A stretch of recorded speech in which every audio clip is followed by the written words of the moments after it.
s'agit de la fameuse porte dimensionnelle qui a été vue à Sainte-Croix le mardi 3 août 2015. L'observation a duré entre 45 secondes à 1 minute.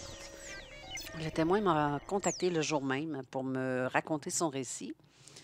Alors, j'ai alors là, en partant, en main, son premier témoignage et mes questions sont pour la plupart déjà posées.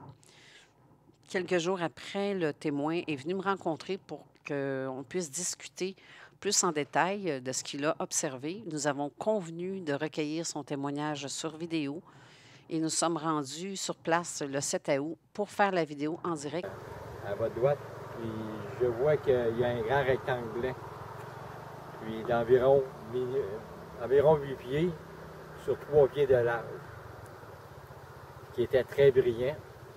Je vois comme un être qui est là assez grand, dans les alentours de plus que 7 pieds. Le 15 août de 2015, nous y sommes retournés, mais cette fois-ci, nous étions accompagnés d'Éric Tessier, aujourd'hui enquêteur de MUFON, et nous avons constaté avec nos détecteurs une hausse de niveau de radiation et à l'endroit exact où la porte a été aperçue, le niveau de radiation dans le secteur se maintient entre 8 et 12 sievert habituellement.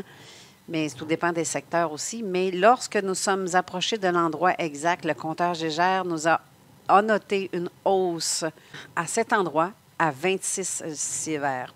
Donc, clairement, il y avait quelque chose à cet endroit-là. Pour ce qui est de la largeur, ça correspondait exactement à la bonne... à partir de où ce que ça commençait à irradier, si on veut. On a constaté aussi que le sol était craquelé. On voit ici que le sol est vraiment desséché à cet endroit-là, ici en avant. L'arbre, c'est complètement dénudé.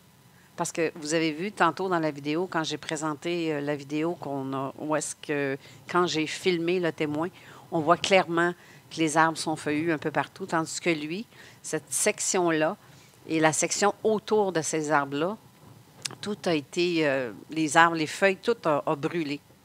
Comme ça. Regardez ici à quel point les feuilles ont pu tomber prématurément, mais ayant une couleur blanchâtre, comme si les arbres étaient recouverts d'une poudre blanche plutôt collante, que nous, on croyait être une forme de champignon.